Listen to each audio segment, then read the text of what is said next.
Ok, pessoal? Vocês estão me ouvindo? Continuam me ouvindo do mesmo jeito? Tudo certo? Ok?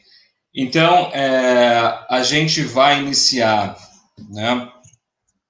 Deixa eu só conferir aqui se está tudo correndo bem. Deixa eu só dar uma olhadinha rápida. Deixa eu ver se já apareceu aqui para o pessoal já acessar. Ok, aqui está. Parece que está correndo bem. Deixa eu só ver aqui. Já temos algumas pessoas, inclusive, na live, né? Ok. 9 pessoas por enquanto, 10, ok, maravilha. Então, pessoal, nós vamos iniciar então a segunda live, né, do grupo de pesquisa em História do Pensamento Geográfico e Epistemologia da Geografia, né, o HPGEL, né, que está localizado aqui na UFMT, Campus Cuiabá, ok? Bom, iniciando primeiro, né, eu acho que é interessante eu me apresentar também, né? Eu sou o professor Francisco, né, aqui do Departamento de Geografia da UFMT, né? Eu sou idealizador e coordenador, junto com a professora Márcia Alves, né, que também é aqui da UFMT, né, do HPGEL, ok? E nesse grupo a gente também tem professores e alunos de outras instituições, né? Dentre elas a gente pode citar a Federal da Fronteira Sul, né, o próprio Unicamp, né, e a Federal do Espírito Santo, né? A gente tem profissionais aí, professores, né, que vêm pesquisando dentro do grupo de pesquisa nesses lugares, ok? Em termos de apresentação minha, eu acho que muitos de vocês talvez não me conheçam, né? Eu sou graduado e mestre em Geografia pela Universidade Estadual de Maringá e doutor em Geografia Física pela USP, né? E eu trabalho e oriento na graduação e na pós-graduação em temas vinculados à história do pensamento geográfico e à epistemologia da geografia. E em muitos dos casos envolvendo essa temática que a gente tem aqui, né, dessa live, que é a natureza, a arte, paisagem na gênese da geografia moderna, né, que é a temática que a gente pretende apresentar para vocês, discutir, né, sobre a forma de um debate aí. É importante destacar também que esse grupo de pesquisa que a gente tem, ele é um grupo institucionalizado, né? Ele está registrado, então, no Diretório de Grupos do CNPq, ok? Então, quem quiser, né, saber mais informações sobre as linhas de pesquisa, até para a gente poder, talvez, organizar uma conversa, né? Depois a gente deixa o e-mail aí nos comentários, o e-mail do grupo, né, para quem quiser entrar em contato, né? Ele é um grupo institucionalizado, então vocês podem ver as linhas de pesquisa dentro do Diretório de Grupos do CNPq, ok? A gente tem também uma página no Facebook, né, que além dessa página do Facebook que vocês estão acessando, a gente tem também uma conta no Instagram, né, que é mais recente, uma conta no YouTube também, né, e além do podcast, né, que eu acho que é o que está tendo maior divulgação nos últimos tempos, né, o nosso podcast intitulado Geografia para Quem, né, que atualmente está com 12 episódios já no ar.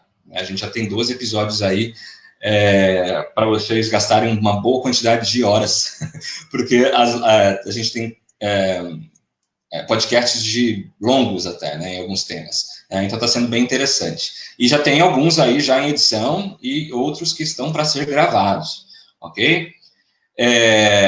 Nessa live especificamente, eu vou estar atuando como mediador, né? Principalmente como mediador, né?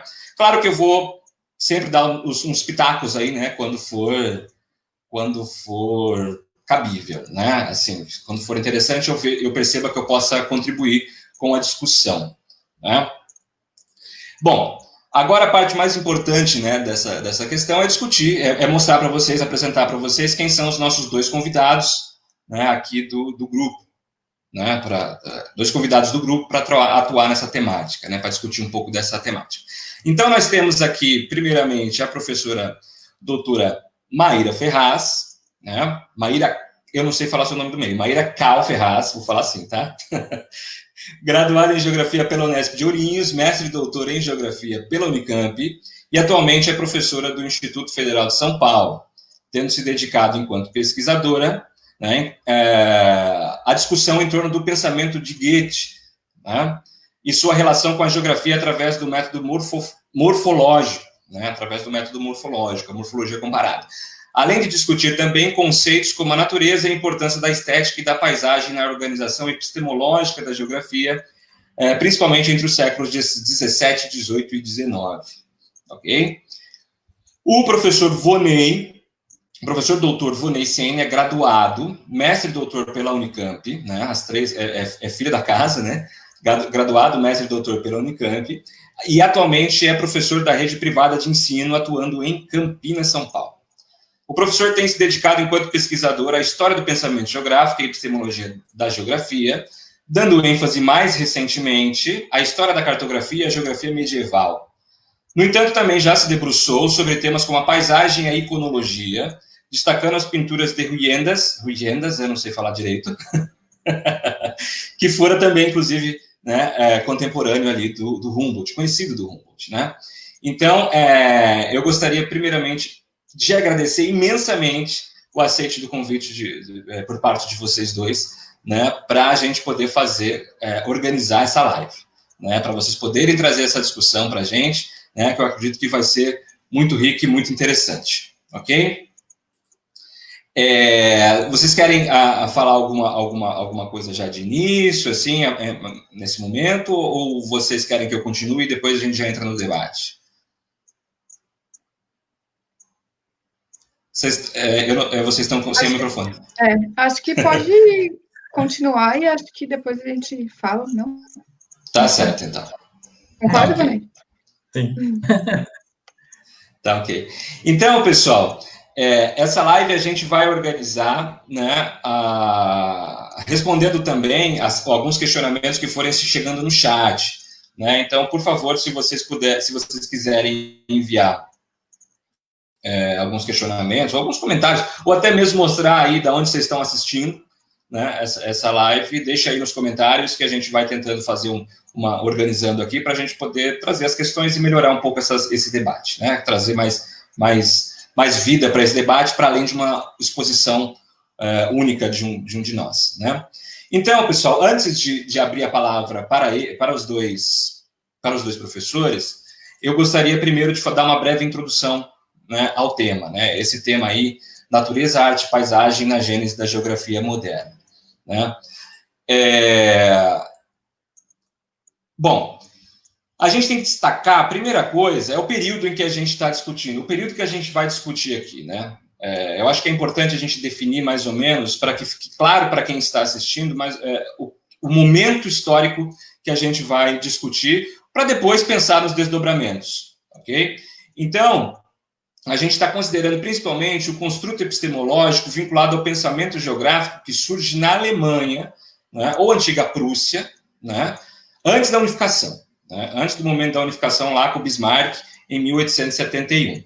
Ok? Então, a gente está discutindo uma Alemanha ainda num período antes da sua unificação. Isso é importante por quê? Porque essa discussão se organiza em boa parte, né, essa discussão desses três conceitos, natureza, arte, paisagem, né, as gêneses da geografia moderna, em boa parte antes da dominação do método científico reorganizado pelo positivismo, né? A gente está fazendo uma discussão, então, anterior, né, se nós considerarmos as primeiras publicações do Augusto Comte, que são da década de 50 do século XIX, né, as discussões que nós vamos fazer aqui são anteriores ao positivismo, então. Né? Então, a gente tem que deixar isso claro, porque todo aquele desdobramento que vai surgir do positivismo que a gente conhece, né, ele ainda não está no seu auge. Apesar dele possuir algumas evidências, né, de que ele já ia acontecer, já estava se encaminhando para acontecer, a gente ainda não está no seu auge. Então, a discussão ela permitiu outros elementos de discussão, né?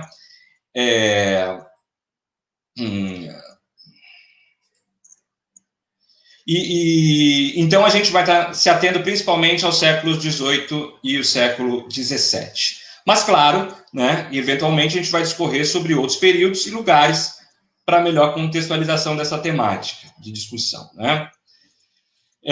E a seleção desse período, especificamente, se dá frente às inovações do pensamento, né, que culminam com a organização da geografia moderna, né? Ou seja, as discussões que se vinculam à geografia e à arte, nesse vínculo que a geografia estabelece com a arte, né? Essas são as inovações que a gente vai buscar trazer aqui, né? Na organização de um método próprio para a geografia, ok? Que vai ter a paisagem como sua categoria de análise primeira, né? Então, assim, isso é uma coisa minha, a geografia moderna, no meu entender, ela nasce do conceito de paisagem, né? Não da cartografia. Polêmico. Ok? E aí eu acho assim também, vocês podem estar se perguntando a respeito desse termo, né? Por que geografia moderna? Né? Então, a geografia, um questionamento, né? A geografia não é moderna, não seria moderna desde o século XVI? Né? Porque se a gente associar a geografia moderna à ciência moderna, né? Porque a gente considera a ciência moderna a partir já do século XVI, né? Quando a racionalidade ganha destaque novamente. Né? Claro que a gente sabe que essa construção se inicia na Idade Média, no final da Idade Média, mas isso se estende e se torna muito mais... o Volney sabe muito bem disso, né? Isso fica muito marcado, né, nesse momento, no Renascimento, né? Que é um momento do retorno do pensamento racional grego, né? Inclusive na compreensão da natureza, né? E aí eu penso, né? Essa geografia já não era moderna desde o século XVI? Eu acredito que sim, ao mesmo tempo que não, né? Porque nós temos uma situação assim, aí a se pensar. Porque se pensarmos em termos de período, temos uma geografia moderna pautada na racionalidade já desde o Renascimento, né? Pois ela está pautada no método científico moderno, que é aquele que a gente conhece lá com Francis Bacon, né? O Francis Bacon, que já delimita essa questão da experimentação, etc., né? Que tem um Novum Organum, né? Eu acho que é o nome da obra, agora de cabeça eu não lembro. Não lembro exatamente como falar a palavra, né? No entanto, eu entendo que esse moderno ainda estaria muito aquém, né, das propostas de método desenvolvidas para a geografia no século XVIII e XIX, né? Uma vez que neste passado que envolve a história da ciência de forma geral, temos uma geografia muito mais pautada na descrição e cartografização de lugares, né? Se a gente pensar nessa geografia mais antiga, anterior a esses séculos XVIII e XIX, principalmente se considerarmos toda a marcha colonizatória e imperialista do período, né? Então, a gente tem uma geografia voltada muito mais para a localização, né? Voltada muito mais para a localização dos lugares, né? Principalmente na busca de recursos naturais, do que no sentido de uma explicação mais ampla, próximo do que a gente entende como paisagem hoje, né? Então, do que a paisagem permite hoje, né? Essa leitura de totalidade, que no meu entender vai vir dessa leitura da arte, vinculada à geografia, né? Então, a gente tinha muito uma geografia que era assim, né? O alto e o baixo, né? Na descrição. O úmido e o seco, né? Se tem recurso, se não tem recurso. O caminho é difícil ou é fácil, né? Tem inimigo ou não tem, né? É mais ou menos nesse sentido. Não no entendimento, na busca de um entendimento claro, né, das conexões que se estabelecem para a formação da paisagem, a paisagem enquanto forma. O que leva a paisagem a ter a forma que tem, né? Essas discussões que levam em consideração uma série de outros elementos, né, ela não era ainda não fazia parte da geografia que se estruturava dentro desse viés de ciência moderna, né? É uma geografia moderna, mas é uma geografia moderna ainda aquém das discussões que surgiriam, né, a partir dos séculos XVIII e XIX, ok? Claro que a gente tem que levar em consideração que mesmo nesse período mais antigo a gente tem alguns geógrafos fenomenais aí, fantásticos, né? Por exemplo, o caso do Varenius, né, que é um geógrafo do século XVII, né? que fez a sua geografia geral e já traz alguns primeiros traços dessa geografia que busca explicar as relações de uma forma muito mais ampla, ok? Então, a gente está pensando esse moderna, né, o moderna do título aqui se refere a essa geografia moderna que inclui outros elementos para além desses que vêm da pura racionalidade. Então, a gente está discutindo uma geografia que avança sobre aquela geografia que tem como base o cartesianismo e até a física newtoniana, né? Vai trazer elementos para além disso, ok? E é dentro desse momento que a gente vai fazer nossa discussão, ok?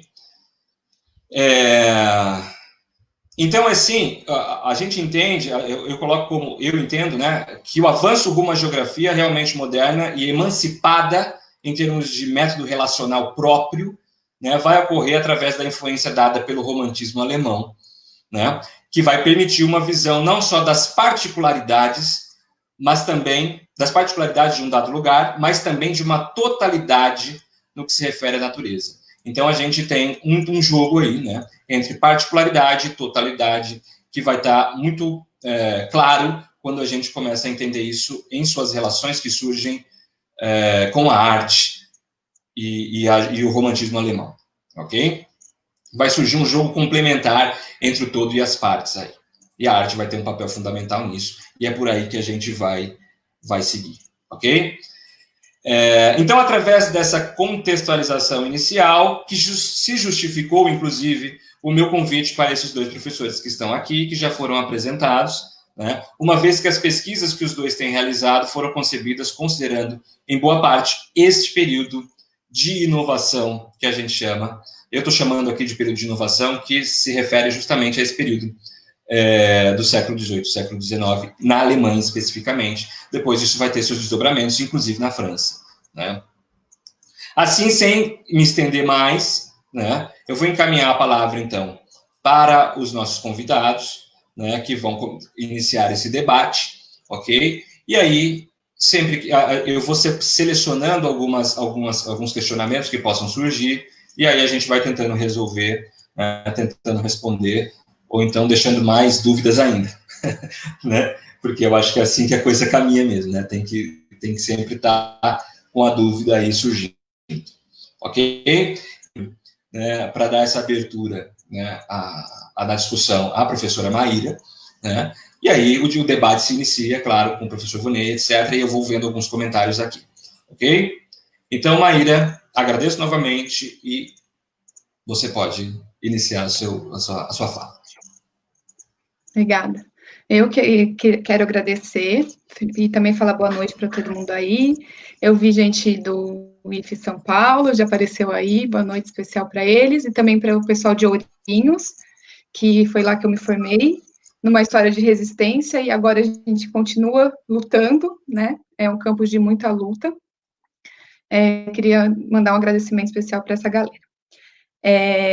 Eu também vi, e eu acho que essas lives, elas proporcionam uma horizontalidade do conhecer e do saber científico. Tem pessoas, né, que estão nos assistindo que não são da geografia, nem da epistemologia, da geografia. Então, eu queria falar um pouco do que é, né, essa epistemologia e a importância de se estudar epistemologia nos dias de hoje. Eu venho de uma formação escolar na qual a história ela era passada linearmente, né, como se houvessem fraturas, onde, de repente, acaba-se Me distraí com esse negocinho aqui, gente, desculpa. Eu ainda estou me adaptando a essas tecnologias. Como se houvessem rupturas, né? Tipo, aqui começa o iluminismo, aqui acaba o iluminismo. Aqui começa o positivismo e acaba o positivismo. E quando a gente estuda epistemologia da ciência, né, da geografia no nosso caso especialmente, o que é epistemologia, né, para as pessoas que não acompanham esse debate. Epistemologia é a gente entender o conhecimento, como esse conhecimento foi gerado, foi constituído. E então, quando a gente começa a estudar essas teorias, a gente vê que não há essas rupturas, né? Que tudo vem como se fosse mais uma espiral, não uma linha linear que a gente vê na escola.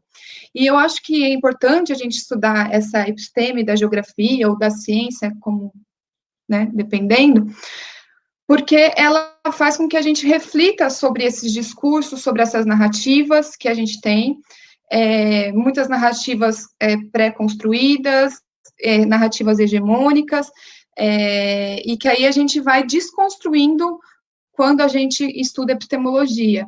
E também um pouco daquela coisa de genialidade, né? Por exemplo, o Goethe, para mim, ele é um gênio. Tudo bem, mas a gente vê que tem todo um porquê dele ser um gênio, né? Tem toda uma história, todos os outros pensadores por detrás dele que fizeram ele ser quem ele é, né? Esse conhecimento não vem do nada. E aí ele mescla teorias e conceitos passados com coisas contemporâneas, e aí se a pessoa, né, tem uma visão mais para frente, vamos dizer assim, ela consegue desenvolver teorias de outras maneiras, né? Então, eu acho que é importante a gente estudar a epistemologia da ciência, da geografia, no caso, para desconstruir esses discursos e trazer esses outros elementos que a gente conhece através do estudo da epistemologia da geografia, da história da geografia. Acho que é isso, nesse sentido. Ah, e também cosmovisões, né? Eu vou falar aqui dessa palavra, depois a gente pode retomá-la, porque eu acho que é interessante. O Vonei quer dar uma contribuição? Eu posso falar alguma coisa também, né? Eu acho que isso... Vonei, quer falar? Você? Pode falar. A gente vai conversando, então. Primeiro, obrigado. Boa noite a todos, a todas. Obrigado pelo convite. Estar aqui com vocês é muito especial. Com a Maíra, que eu conheço já há um bom tempo, né? Desde o mestrado, mas um pouquinho antes, né? Na viagem do Uruguai. Mas é interessante os apontamentos que ela falou, a história não ser linear. E aí, além disso, a gente, estudando a história do pensamento, geográfico, a epistemologia da geografia, da ciência como um todo, a gente vai percebendo também que há uma sobreposição dos tempos, né? Ela disse sobre a ruptura, aconteceu isso, em tal época acabou, agora começou outro. Isso não é bem assim, né? Os tempos eles vão se sobrepondo, então tem pensamento que a gente vai identificando e remete a outro período da história que está presente aqui hoje, né? Normalmente, né, meu doutorado foi sobre a Idade Média, né? Geografia, no final da Idade Média, e aí, ultimamente, tem se usado muito a expressão, estamos na Era Medieval, a Idade das Trevas, né? Falei assim, não estamos. Tem pensamentos de lá que está presente até hoje, em concepções da própria natureza, em concepções de relação e tudo mais, mas tem pensamentos e liberdades que existiam lá que hoje não temos. Não acontece, né? Talvez se acontecesse em determinados pontos seriam bons. E pegando esse gancho, né, de estudar a epistemologia, estudar a história do pensamento, é importante também a gente refazer esse caminho, mesmo ele não sendo linear, vendo os pensamentos que vão contribuindo, ver que caminho que a gente resolveu adotar, porque a gente chegou aqui hoje nessa estrutura, que a gente enxerga as coisas dessa forma e que caminhos a gente resolveu abandonar lá atrás, para que aqueles caminhos têm hoje para contribuir, os conceitos que foram abandonados, porque tem conceitos que se tornam hegemônicos, tem conceitos que não, né? Por que isso ocorre, né? Por que um tornou hegemônico? Porque outro foi esquecido. Será que aquele conceito hoje, aquele pensamento, aquela estrutura permite a gente oxigenar o nosso saber hoje? Ou diferentes saberes? Eu acho que traçar esse perfil, buscar a história do pensamento, investigar a origem dos conceitos, da estrutura social, como se formou os gênios, né? Eu sempre também fui obcecado por isso. Ele é gênio. Como que assim ele é gênio? O que ele fez para ser gênio? Na verdade, assim, são vários fatores sociais, estruturais, contatos, né, que vão permitir que aquela genialidade se manifeste, né? Acho que resgatar isso, não sei se nem se o termo correto seria resgatar, mas revisitar, reviver algumas coisas, importante porque vai contribuir para a gente ver as coisas de outras formas, né? Não só próprio dentro da nossa história, né? Porque a gente estuda a história do pensamento, mas é limitado à geografia vinda da Europa, né? A visão eurocêntrica. Então é importante a gente buscar outras geografias também, né? As nações africanas, antes de receberem a visita dos europeus, o pensamento, né, eles tinham estruturado, como funcionava, o contato deles com a natureza vai ser outro, os povos asiáticos vai ter outro contato com a natureza. Buscar esse conhecimento vai contribuir para a gente ampliar a nossa visão e ajudar a repensar o que a gente tem hoje, porque acho que todo mundo percebeu que o que tem hoje não serve mais, né? Não dá conta mais da nossa realidade, né? Acho que refazer esse caminho, buscar esses conceitos, traçar, né, revisitar esses autores, vai ser muito importante, e é muito importante, principalmente para a gente, como diz lá o Laudano, construir os castelos no ar, né? Tem estruturas, tem fundamento, ver de onde surgiu a base do nosso conhecimento, que a gente foi deixando de lado por escolhas e outros acontecimentos. Então, que a importância de estudar a história do pensamento e a epistemologia, ela perpassa por esses pontos também. Mais ou menos isso, para introduzir um pouquinho. Eu posso só complementar uma coisa que o Vonei falou? Nesse sentido que ele diz, né, das narrativas hegemônicas, e que eu também comentei um pouco, é importante a gente saber que existem narrativas predominantes também dentro do discurso europeu, que dentro da ciência europeia existiam narrativas que foram predominantes e outras que nem tanto. Né? Então, fazer esse estudo do conhecimento é isso, é sempre a gente buscando outros caminhos que não necessariamente somente aquele que a gente estuda ou tem acesso na sua maioria. E que toda a ciência, a gente não pode esquecer que ela está ligada a fatores temporais, com relação econômica, sociais, culturais, e a ciência, de uma certa maneira, ela acaba respondendo todas essas características daquele momento. Né? Então, aí ela vai se transformando e trazendo vários outros elementos. Lembrei de uma coisa, quando a gente fala de revisitar, fazer história do pensamento, epistemologia, não é só descrever, aconteceu isso em tal ano com tal pessoa, é fazer também contextualizar o momento que aquilo aconteceu, também analisar, né, uma forma analítica, né, não só descrever, olha, tal ano foi publicado tal livro e aconteceu isso e pronto, não é nesse sentido de história também, a Maíra disse em alguns momentos, só para... Nesse sentido, eu concordo plenamente com vocês, essa questão, principalmente essa questão de... Eu sempre discuto isso com os meus alunos, né? Eu acho que a história do pensamento geográfico é importante, mas ela não se encerra em si própria. Né? Eu acho que a história do pensamento geográfico não é um contar histórico. Né? Ela tem que dar possibilidades para uma discussão epistemológica. Né? Você tem que revisitar clássicos, mas sempre no intuito de entender aquilo que pode surgir como uma ponte para o presente. Né? Uma ponte para o presente. Alguns elementos organizados, claro, que de acordo com o contexto em que a gente vive atualmente. Né? Então, assim, eu acho importante nós entendermos a história do pensamento geográfico e a epistemologia da geografia, né? A importância disso, né? Ela se dá pelo fato de nós estabelecermos pontos porque existem muitos discursos, coisas muitíssimo interessantes que surgiram como discussão no passado, como essas questões que a gente vai discutir aqui, a natureza, a arte e a paisagem, que foram totalmente desconfiguradas por uma série de outros discursos que surgiram, né? E que nós, se pararmos para pensar em relação a esses conceitos na sua base, eles têm muito mais informações, muito mais coisas, né, muito mais elementos que podem ser aplicados, ao presente. Né? Por exemplo, se a gente considerar a paisagem hoje, o que aconteceu? No meu período de graduação, né, quando a gente entendia a paisagem era sistêmico, só existia a paisagem, só entendia a paisagem enquanto um sistema. Né? A paisagem é muito além disso, está muito além disso, né?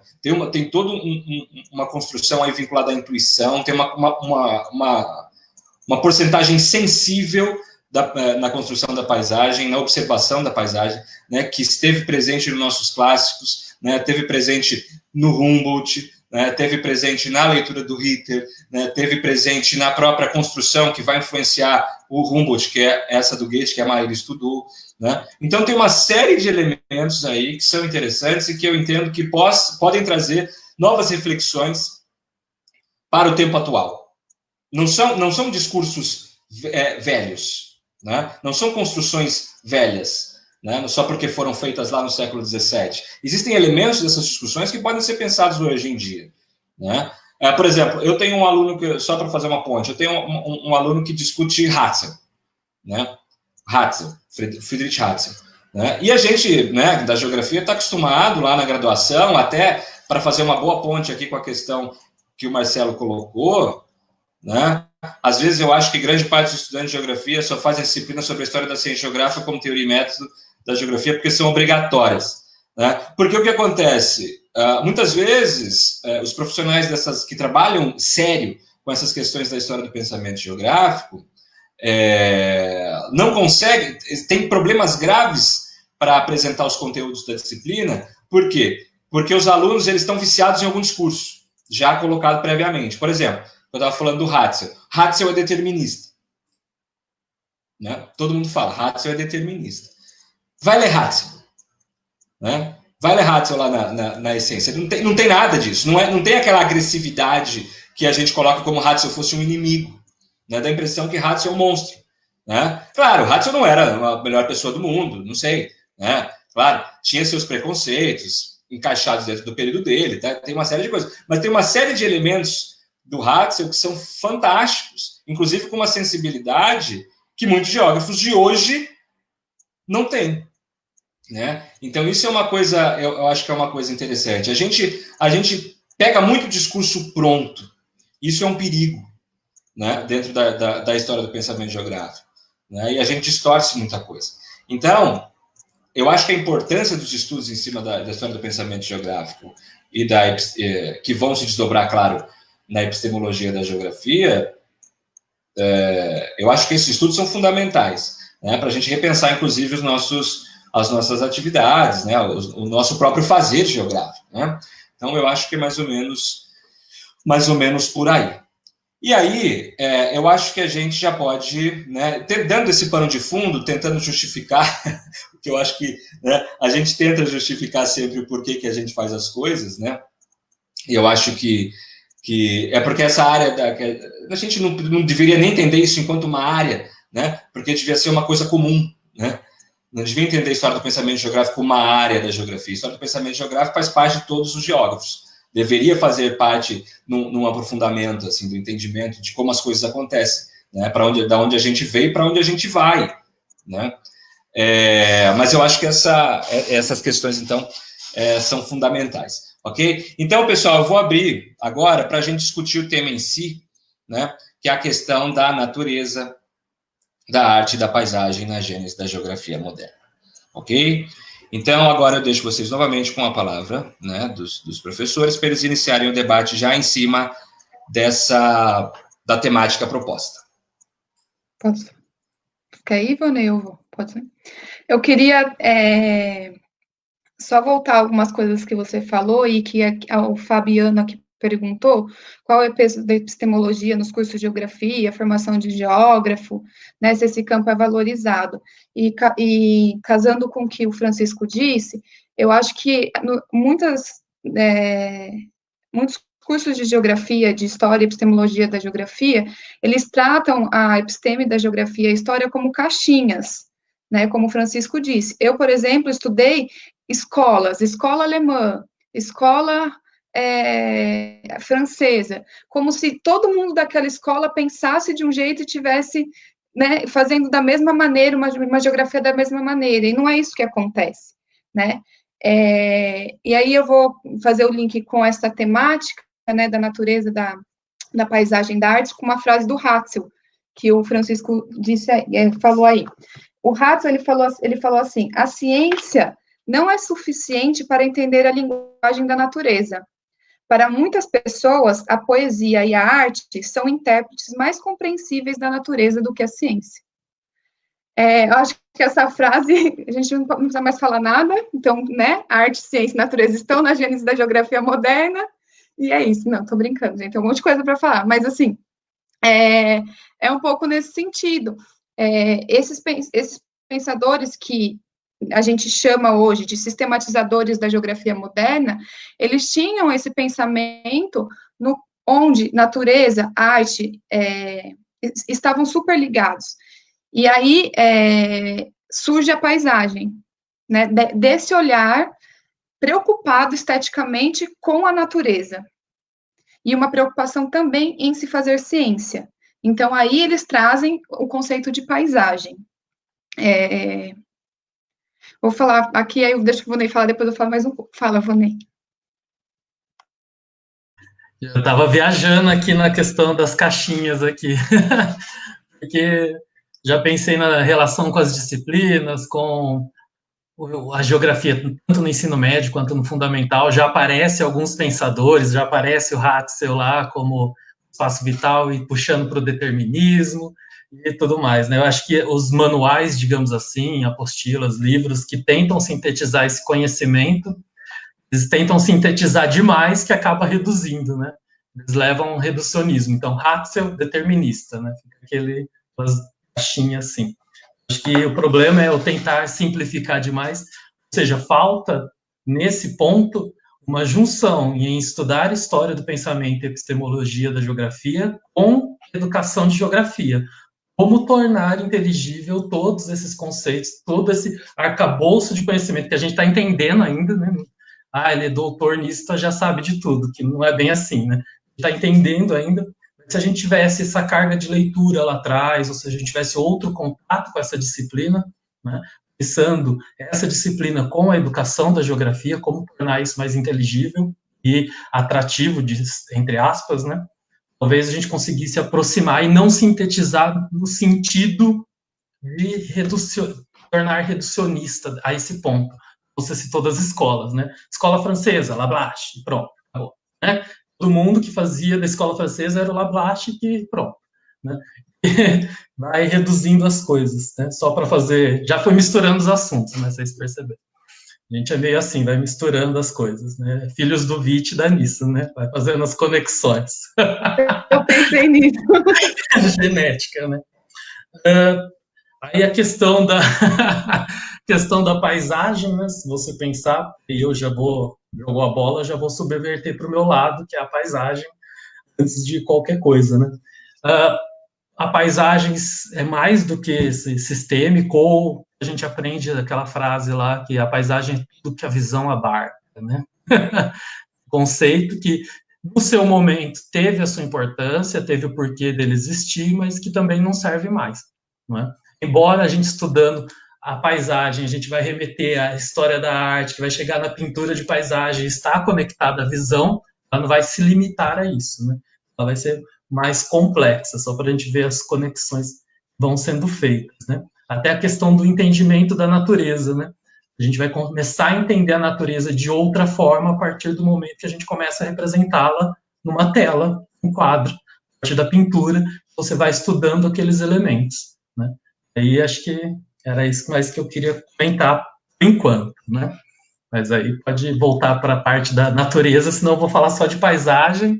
Da natureza eu volto lá para a Idade Média, vocês vão ver só. Ele falou que tinha que ser século XVIII, século XIX, aí ele falou só no XVI, eu falei, volta mais um pouquinho, que eu vou falar um pouquinho mais atrás ainda.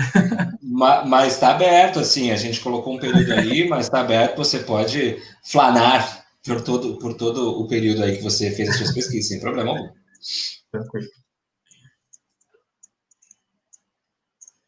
Ó, tem mais um questionamento chegando aí, ó. Na opinião de vocês, de que forma os cursos de geografia podem superar essa visão sobre a epistemologia da geografia, tendo em vista esse certo reducionismo sobre o tema? Você tem alguma opinião aí para colocar, alguma forma de reduzir isso? Porque isso é uma questão importante, é difícil de se fazer, né? Eu acho que é uma coisa que tem que ser pensada. Né? Sinceramente, eu não acho que é superar, porque talvez nunca tenha sido pensado ou trabalhado profundamente, pelo menos eu não conheço, desculpa a ignorância, trabalhado a relação do ensino de geografia com história do pensamento. Eu fiz meu mestrado nessa área de história do pensamento, doutorado e tudo mais. É quando eu vou lecionar, eu me deparo com esses temas, mas eu penso como eu vou explicar isso. Vou pegar minha apresentação do mestrado e passar aqui para o pessoal do Fundamental 2, eles vão entender tudo, né? Nunca que eles vão querer ouvir falar mais da vida sobre aquilo. Então, quem pensa essa questão, né? Quem estuda isso como um tema para tornar inteligível em vários momentos, seja na universidade ou seja em outras partes do ensino. Acho que não seria só superar, eu acho que pensar mesmo, como que eu vou ensinar isso, como eu vou transformar esse conteúdo. Aliás, até fragmentar um pouco mais, né? Então, tomar cuidado com essa palavra, mas pensando em ensino, não ter uma disciplina de história do pensamento. Você tem uma disciplina que dura 6 meses de história do pensamento, é isso, acabou, tchau. Lá no começo, onde a gente não sabe nem o que está fazendo no curso. Então, eu acho que deveria ser, nesse quesito, ser um pouco mais fragmentado, porque você precisa ter um contato inicial ali para entender alguma outra visão da geografia, mas você só vai ter profundidade no tema lá para frente quando você tiver já uma carga de leitura, né? Precisa ser repensado esses momentos, até o posicionamento da disciplina ao longo da graduação, por exemplo. Uhum. Eu acho assim... Pode falar, Maíra, desculpa. Não, pode ir, depois eu falo. Não, eu acho assim também que essas questões da epistemologia, da geografia, a gente tem que pensar ela não só em termos de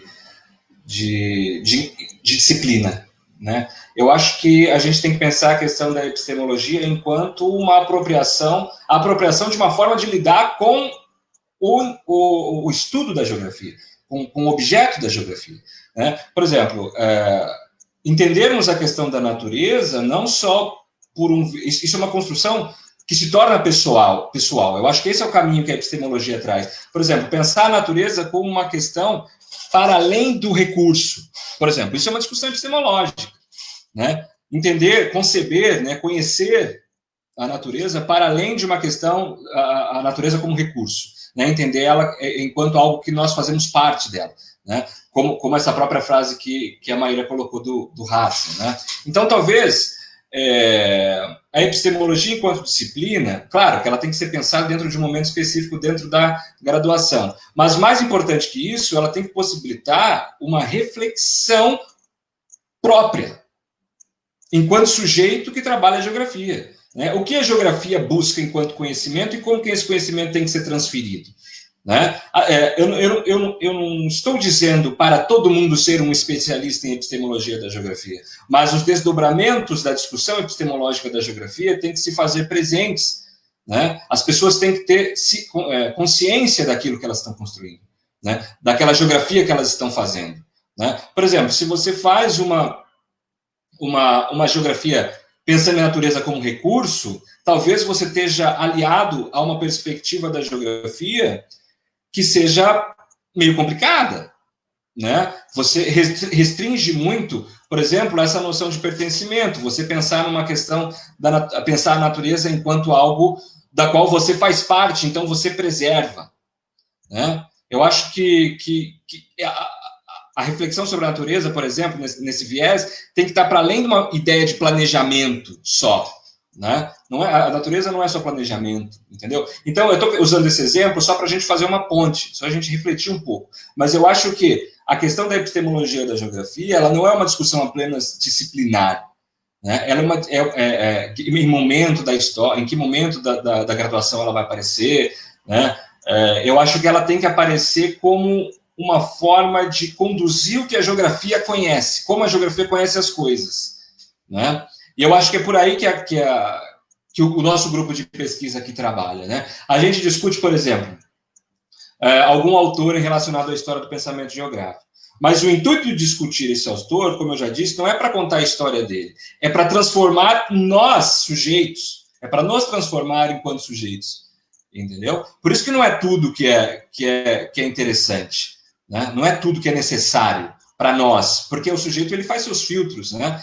Mas a gente tenta entender esses elementos que constroem o nosso conhecer geográfico, para fazer uma transformação em nós, Por isso que eu disse, né, a história do pensamento geográfico e a epistemologia da geografia não deveriam ser uma área, mas uma discussão geral de uma ciência.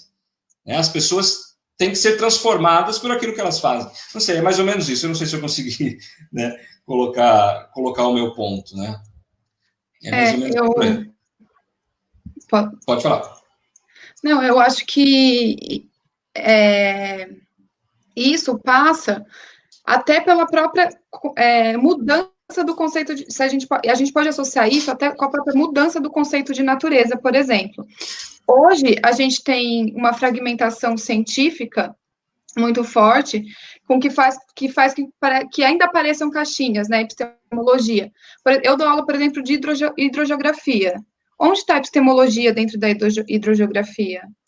Como que é a discussão que eu faço de hidrogeografia, que abarca não só uma visão de planejamento de hidrogeografia, de hidro, ou... sabe, aquela coisa caixinha, vou estudar bacias, hidrográfica, tal. Como que a minha formação em epistemologia da geografia perpassa minhas aulas de hidro? Né? Como eu trago isso para minhas aulas de hidro?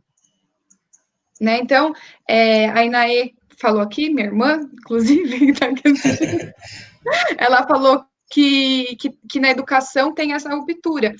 E essa ruptura está na educação, está na ciência, está na academia, e aí a gente vai só transferindo, como se tudo fossem caixinhas e nada se relacionasse, como se a epistemologia da geografia só fosse epistemologia da geografia, e só servisse para quem estuda isso. E não é assim, né? E eu acho que ela tem que contribuir nesse sentido. Aí, por que eu falo que está ligado também com a noção de natureza? Se a gente pensar a noção de natureza... eu não vou tão longe quanto o Voney, né, que foi lá na Idade Média, eu fico mais no final, meados do século XVIII, mas além daí, a natureza, ela era tida como um todo. Ela era tida como um todo, dinâmico, orgânico, todo interligado, não tinha essa ideia de partes, né? Ela não era formada por várias partes que se uniam e formavam um todo, ela era o todo.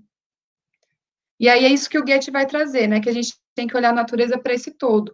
A gente deveria olhar a educação para esse todo, a geografia nesse todo. É muito difícil, porque é um trabalho que a gente não aprendeu a fazer. Eu não sei como fazer direito, porque eu não fui formada assim, né? Eu estou nesse caminho, nesse processo. Então, o conceito de natureza, ele tinha essa visão integral, né? De totalidade, e ele vai se perdendo, né? O homem vai saindo dessa natureza, ele vai sendo superior a ela, ele vai dominando, e aí a gente tem o que a gente tem hoje, né? Todos os problemas que a gente tem hoje. E isso está muito ligado com o fazer científico, que está ligado, como eu disse, com o capitalismo, o sistema econômico, né, vigente, que, né, dos princípios do capitalismo mercantil e tal. E aí é isso, assim. Você quer voltar um pouco na natureza para depois ir um pouco mais para frente? De outras pessoas, de outras ideias? Antes, Voney, eu acho que a gente podia ver um pouco dessa questão aqui que é trazida, para encaixar um pouco, né? A Luciana traz aí, ó, basicamente a arte, a natureza e a ciência passam a dialogar a partir do momento do Renascimento ou antes disso? Como a paisagem passa a ser vista dentro dessa tríade? Ou como ela colabora para que essa tríade se fortaleça? Há essa linearidade ou não? Né? Eu acho, Luciano, assim, que arte, natureza e ciência passam a dialogar a partir do Renascimento ou antes disso. Eu acho que essas questões, elas sempre tiveram algum diálogo, sendo mais forte ou não em alguns momentos. Os vínculos entre a natureza e a ciência em alguns momentos, a natureza e a arte em outros momentos, né? Com pesos diferentes para cada coisa, né? Mas aqui a gente está colocando, né, dentro desse momento específico que a gente está colocando como temática, o vínculo que se dá muito forte entre a arte e a natureza a partir do romantismo alemão. Né? Então, a gente tem um momento específico aí em que arte e natureza não se desvinculam, como a Maíra bem colocou. Né? E essa perspectiva entre arte e natureza possibilita um pensar científico que agrega elementos para além do puro da mecânica, da forma mecânica que a natureza era entendida, né? Então,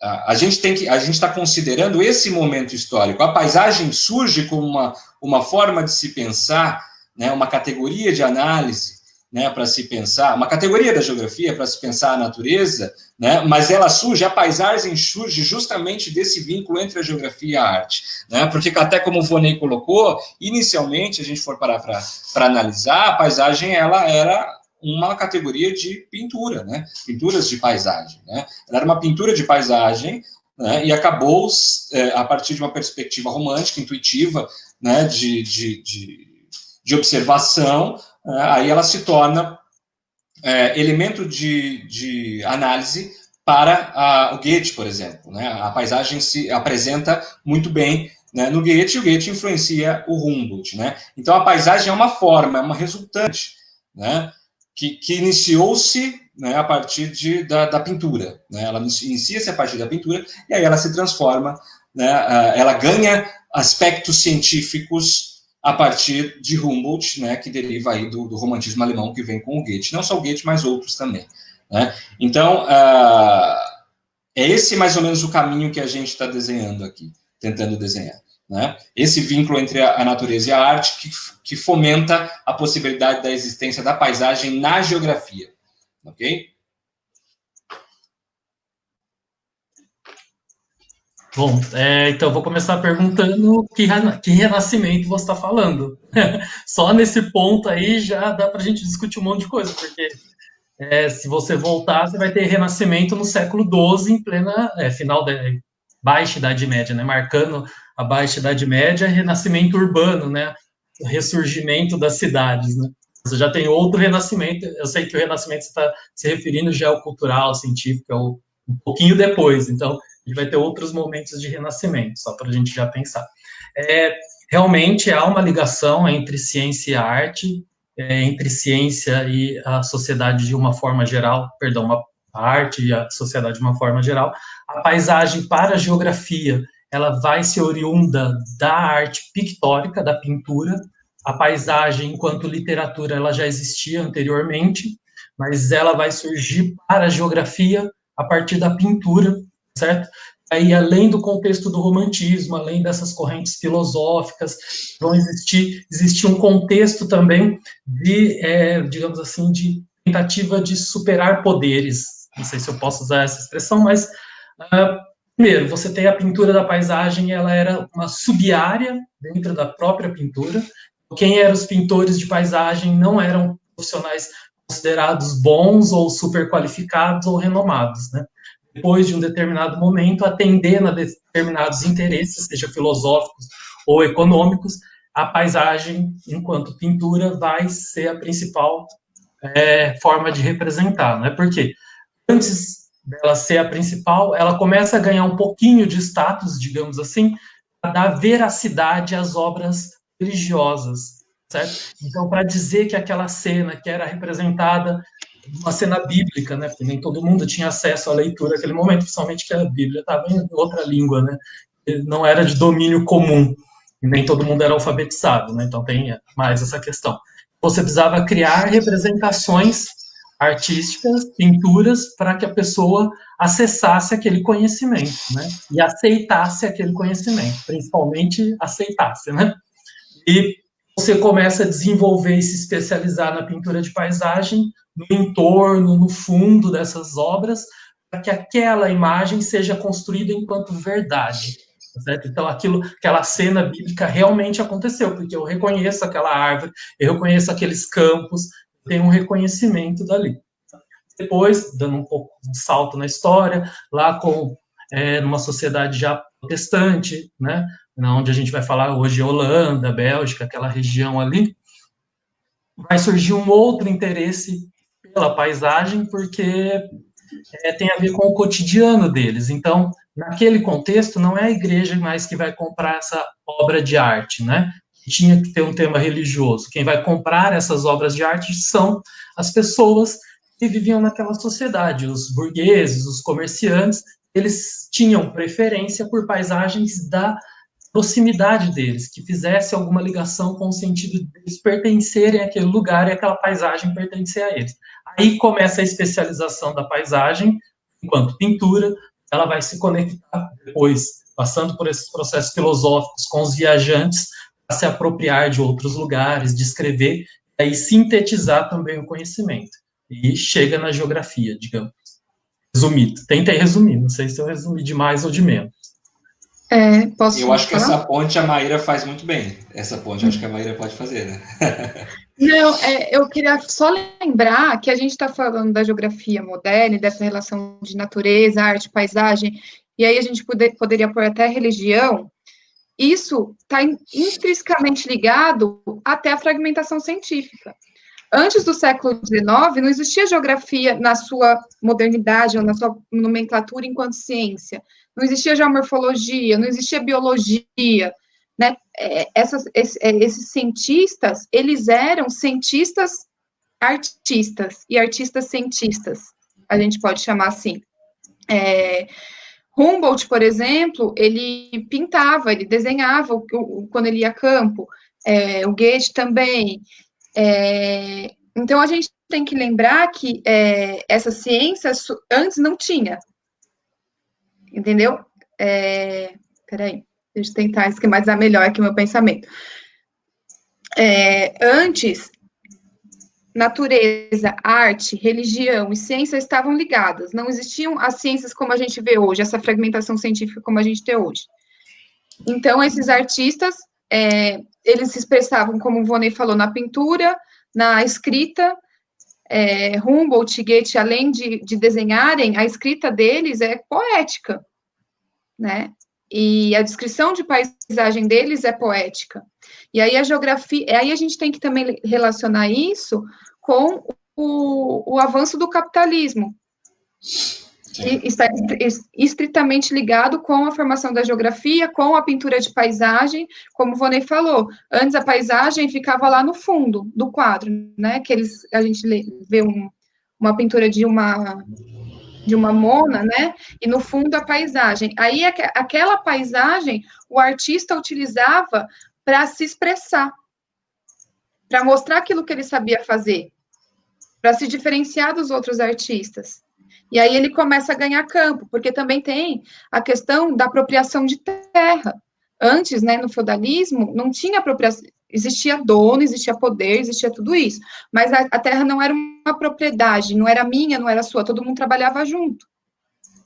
Então, quando começa a ter essa apropriação de terra, essa paisagem, ela começa a ganhar forma, né? Ela sai daquele fundo e ela começa a ser representada. Isso também tem influência dos avanços tecnológicos, vamos dizer assim, como a perspectiva. A gente pode esquecer que antes a perspectiva, ela não existia na arte, ela surge nesse momento, com todas essas relações históricas ligadas, como eu disse no começo, com com questões econômicas, culturais e sociais. E aí a geografia, ela vem nesse fluxo. Então, como também o Voney já disse, essa paisagem geográfica, ela tem um fundo, uma base estética.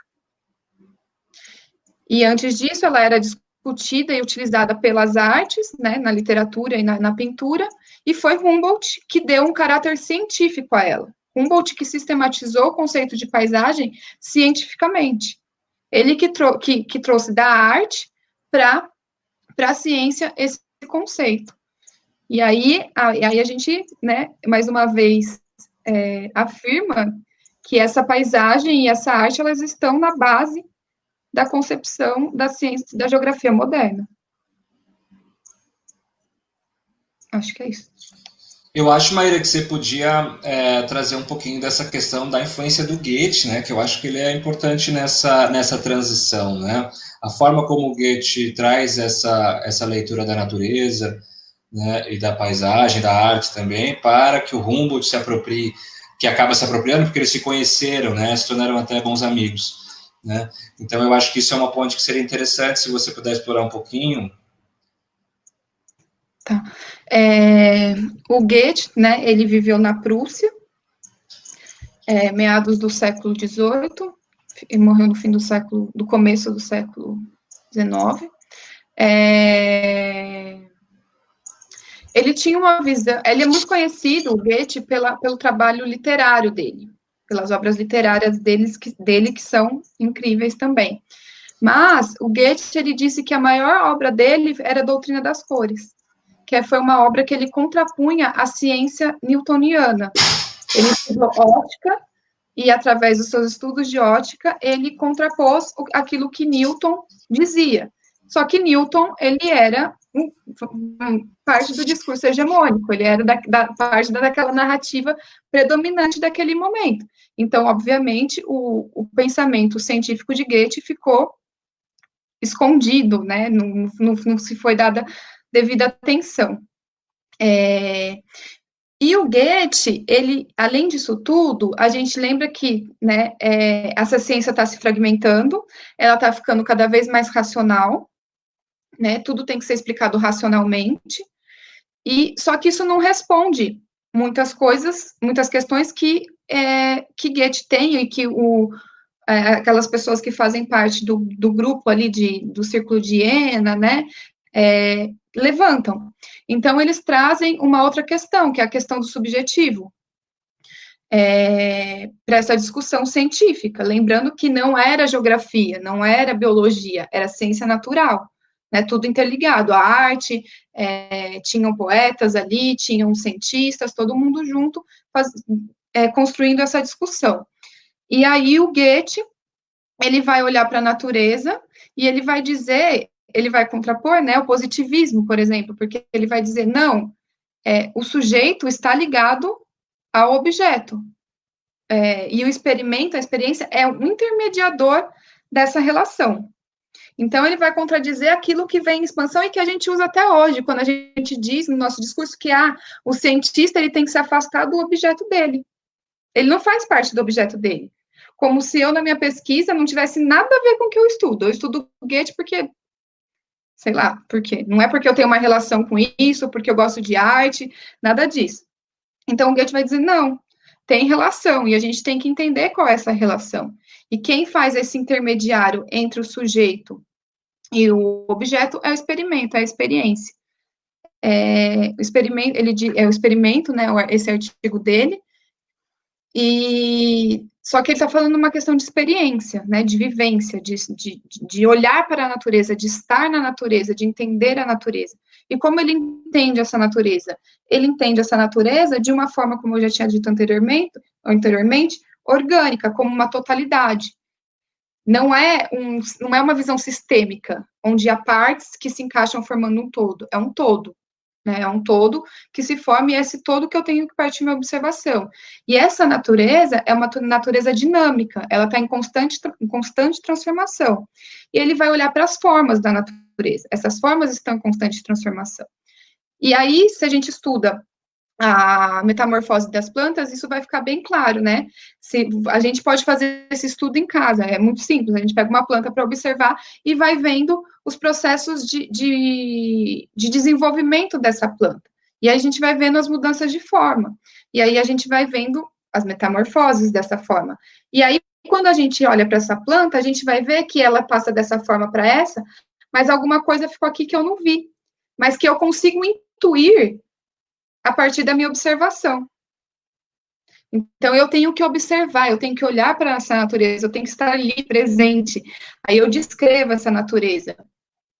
E é essa visão de descrição, de vivência, de observação das plantas que o Humboldt traz para fazer a geografia. Né? Também não é à toa, porque as plantas e a geologia, os discursos geológicos, eram que estavam em voga naquele momento. Eram que se discutia no bar, sei lá, no café, na taberna, não sei onde eles iam, mas eles discutiam essas coisas na vida cotidiana, né? Questões geológicas, questões da botânica, e descreviam isso e pintavam isso de uma forma totalmente artística que a gente, hoje, a gente perdeu um pouco, né? Ainda tem alguns resquícios, né? Se a gente olhar os trabalhos do Aziz Absaber, do Carlos Augusto, isso ainda está bem presente nessa descrição poética, com uma preocupação da estética, mas a gente tem perdido cada vez mais.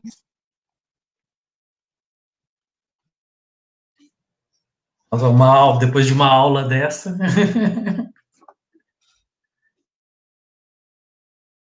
Ivanei, Você queria falar? Não, pode fazer algum complemento. Depois eu só quero te falar um pouco de uma pergunta que surgiu aqui, né? Mas eu acho que na verdade essa pergunta eu acho que ela pode servir até para nós três, assim, dentro da discussão, já na complementação disso que a Maíra coloca, né? Que é a pergunta do Davi. Em relação à paisagem, é conveniente buscar interpretá-la ou decodificá-la à luz das relações entre forma e conteúdo, aparência e essência? Eu acho que essa pergunta dele aí, ela está muito ligada a essa ideia do romantismo, né? Essa questão do entendimento da forma enquanto uma resultante, mas na busca do entendimento da essência, né? Até por essa leitura do Goethe que a Maíra colocou, né? Eu acho que isso é interessante, né? Essa questão da essência que está por detrás, até se a gente for pensar isso até uma perspectiva teleológica, né? Essa essência, aquilo que liga as coisas, para a natureza atuando enquanto fins, né? Que é aquela questão que a gente vê no Kant, né? Que o Goethe se apropria também, né? Se vocês quiserem falar alguma coisa a respeito dessa questão? Quer falar? Começa. Eu ia puxar outros ganchos da sua fala. Não, pode puxar, puxa o gancho e já emenda. Vamos emendando. Porque é tanta coisa, né? Eu estava lendo outro comentário ali, daí fiquei pensando a questão da natureza. Nossa, é super difícil de definir mesmo a natureza, viu? E se você vai voltando na história... Oi? E a paisagem é fácil de definir? Olha, eu consigo arranhar alguma coisa na paisagem. Na natureza, eu já fico com os dois pés atrás, né? E é interessante ver essa disputa, né? Falando do Goethe, o que ele faz, a produção dele e tudo mais, com o Newton, que participava da Academia Real Inglesa, né? Então a gente já vê uma disputa política também, né? Os conceitos, eles não se formam só porque esse conceito é mais válido que o outro, né? Também há uma disputa política. Em determinado momento ele vai explicar determinadas coisas melhor que o outro, mas também há jogo de forças por trás, né? Em outros campos. Alguém vai ser preterido em relação ao outro. Isso faz parte do estudo da história do pensamento que a gente estava comentando. E se a gente for voltando no tempo, há uma certa perda da interpretação, né, talvez da visão que a gente lance para a natureza hoje em relação a outros momentos. Essa explicação em relação ao Goethe, o que eu fui buscar lá também, que é um pouco antes disso, né, na Idade Média, isso que é mais abaixo da Idade Média, mas você acaba permeando alguns outros pensamentos, né? Tem Plínio Velho, que é o que vai predominar em grande parte da Idade Média, o conceito, a ideia de natureza, inclusive ele vai ser nomeado como o pensador que deu o rosto à natureza na Idade Média, né?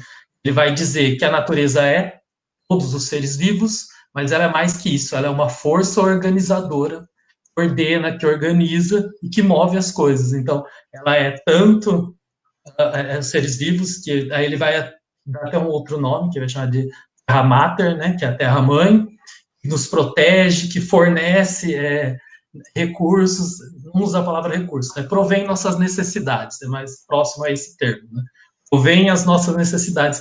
Hoje a gente ainda usa, né, a natureza é vida, ela serve para isso, ela é recurso, a gente encara de uma outra maneira, mas dá para fazer até uma ligação. Mas ele vai dizer também que a natureza é mais que isso, né? Ela vai ordenar e governar todas as coisas. Você tem uma outra leitura de natureza, que vai durar até a Idade Média, depois vai sofrer durante, né, o final da Idade Média, algumas transformações, né? Vai ter a questão da escolástica, que vai dividir Tomás de Aquino, a ideia da natureza, e entra o mito da queda, na verdade, né? A noção com o cristianismo que o homem, a mulher, o Adão e Eva foram expulsos do paraíso e que nós estamos tentando voltar para esse paraíso, vai transpor essa ideia de natureza exuberante, né, as outras naturezas, e vão sair em busca dessa natureza aí na Idade Média, onde ela está, vamos cartografar, vamos mostrar, ela está em tal lugar, inclusive quando Colombo chega nas Américas, a carta dele vai fazer referência, né, Encontrei, ó, agora eu achei o paraíso, é aqui que é o paraíso, é aqui que eu vou me religar a Deus. Então, vai atribuir esse sentido. O que eu quero dizer com isso é que a natureza, ela pode ser atribuída diversos sentidos, vai depender da leitura que a gente vai passar para ela. Talvez por isso eu acho que é mais difícil para mim definir o que é natureza, porque dependendo do contexto em que ela está inserida, você vai atribuindo vários sentidos, cabe vários sentidos. Você pega em outro contexto, formação do Império Brasileiro, né? Independência do Brasil, formação da nação brasileira, aí entra um pouquinho do Huygens, vai surgir uma outra categoria dentro da pintura de paisagem, que é a pintura de paisagem tropical, e ele vai se especializar.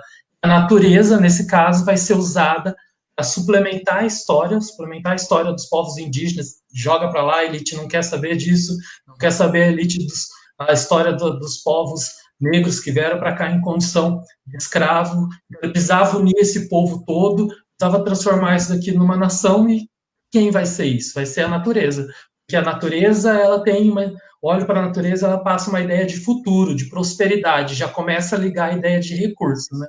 Recurso que vai promover um bem econômico, mas ela também está ligada à ideia de território, porque ó, tudo que você está vendo aqui de natureza tropical é Brasil, então é nosso, nos pertence, é nossa, na verdade não vai ser uma história, mas vai ser uma geografia em comum, vai dar a ideia de nação. Então, dependendo do momento e o olhar, a natureza vai absorvendo, digamos assim, essas visões que a gente coloca. Então, defini-la, eu acho que é bem difícil. Não sei. Assim como definir... Não, eu ia falar que também é difícil definir paisagem, porque vai depender da ciência que está utilizando. Porque, por exemplo, a arte utiliza da paisagem, a arquitetura utiliza da paisagem. Na própria geografia, tem entendimentos diferentes sobre o que é paisagem. Então, a definição é uma coisa muito difícil. A gente, na epistemologia, na verdade, a gente não busca definir, a gente busca entender o que leva à utilização e à concepção desse conceito, não a definição. Isso também é uma coisa que o Goethe fazia. Alguém perguntou estudar a luz, né? Aquela pergunta que estava anteriormente. O Goethe, ele olhava para a natureza não tentando entender o que é, mas os processos, como as coisas acontecem. Então, é diferente. E aí, eu vou dar um bizil aqui, ele não partia de hipótese. Para ele, a ciência não teria que partir de hipótese. E é o que a gente faz hoje. A gente vai com uma pergunta, como isso acontece aqui nesse lugar, nessa paisagem? E vou responder. Eu não olho para o fenômeno, eu não deixo com que o fenômeno fale, se revele. E é isso que ele está falando, a natureza é tudo, a natureza se revela. Se eu olho, se eu estou atento para compreendê-la, ela vai se mostrar para mim. Então, e aí eu vou olhar essas formas, esse conteúdo, mas não tentando entender o que é, para que serve. Hoje a pergunta-chave é para que serve isso, né? Não, é como isso acontece, qual é o processo que isso ocorre. Né? Então, eu acho que é essa visão de natureza que ele tinha. E aí, o Breno falou ali que ele traz, na maioria das obras dele, né, de literatura, essa questão de natureza, de ciência, elas estão extremamente presentes, né? No Fausto, né, tem a questão dessa ciência cartesiana, mecanicista, que é confrontada, os sofrimentos do jovem Werther, toda vez que ele tem uma transformação ou acontece alguma coisa, ele descreve a paisagem, o que está acontecendo, isso tem tudo a ver com como o personagem vai reagir ou atuar, ou o que ele está sentindo. E aí, só para completar essa pergunta do subjetivo, quando a gente fala de Goethe e subjetividade, até de alguns românticos, a gente não está falando de subjetividade, é a coisa que veio da minha cabeça. A gente está falando de subjetividade confrontando a questão do racionalismo. Porque o racionalismo vai entender que só aquilo que é material, que é manifesto materialmente, ele é compreendido.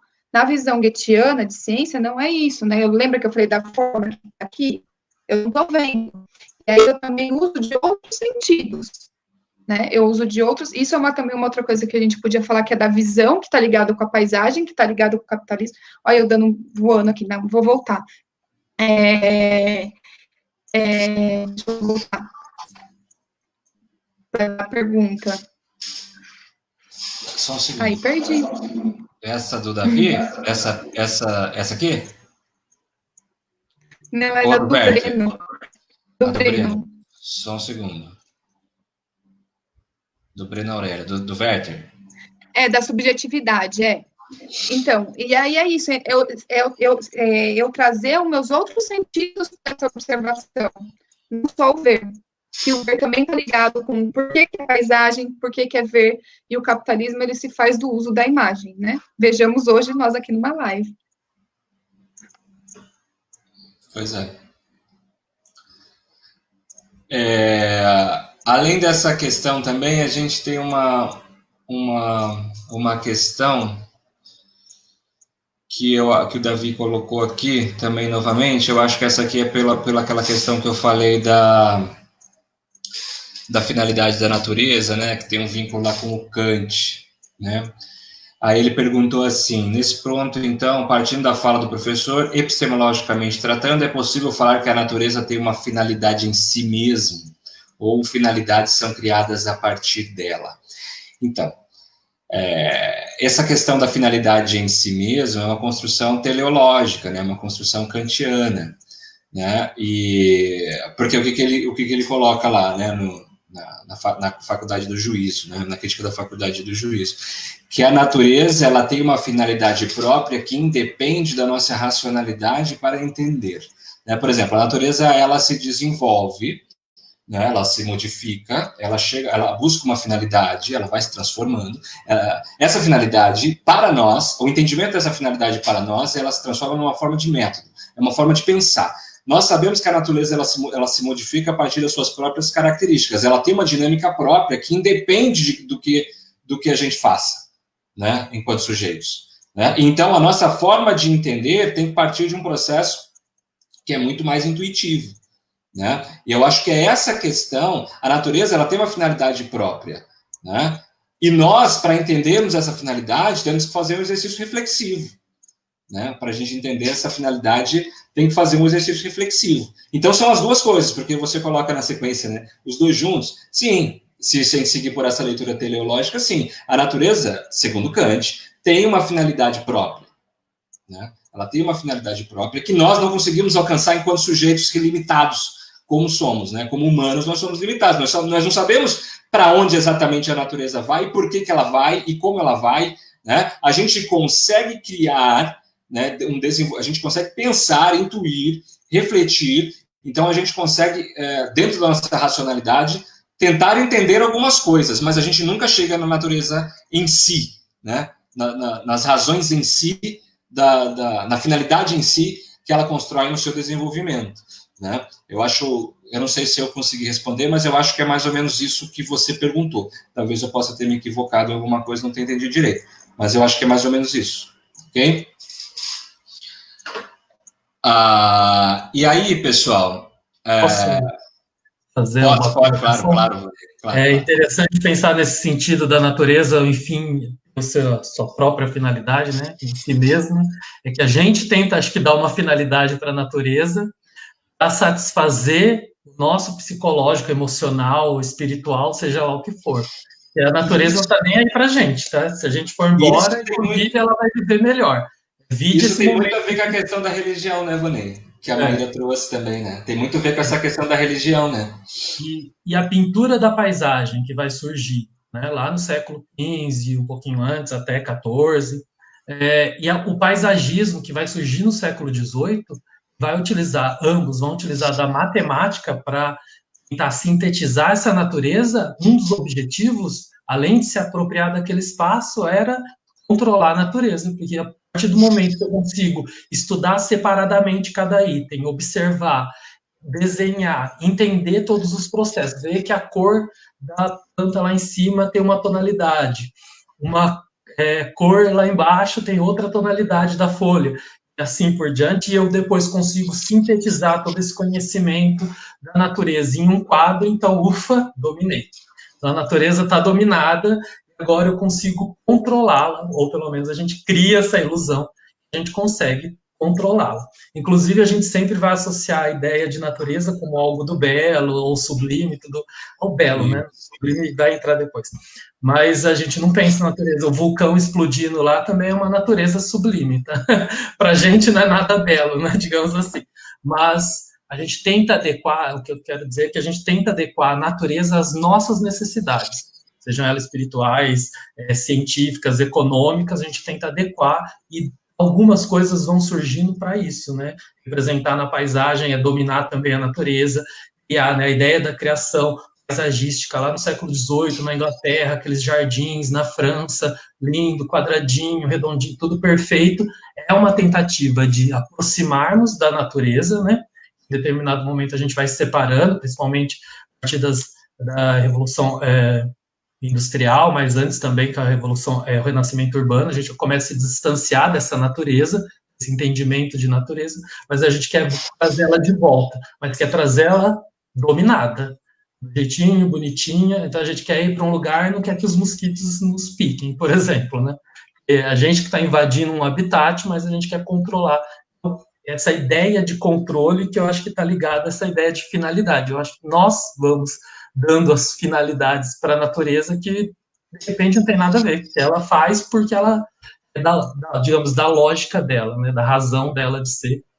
E a nossa razão não consegue abarcar tudo. E aí vai lançando mão diversos conhecimentos. É a fala da Maíra sobre o Goethe, tem muito disso, né? Você só observando, ou só usando a razão, ou só a lógica, não. Você precisa ter uma escrita adequada para tentar representar aquilo que está acontecendo. Você precisa ter um desenho muito bem elaborado para tentar representar o que está acontecendo.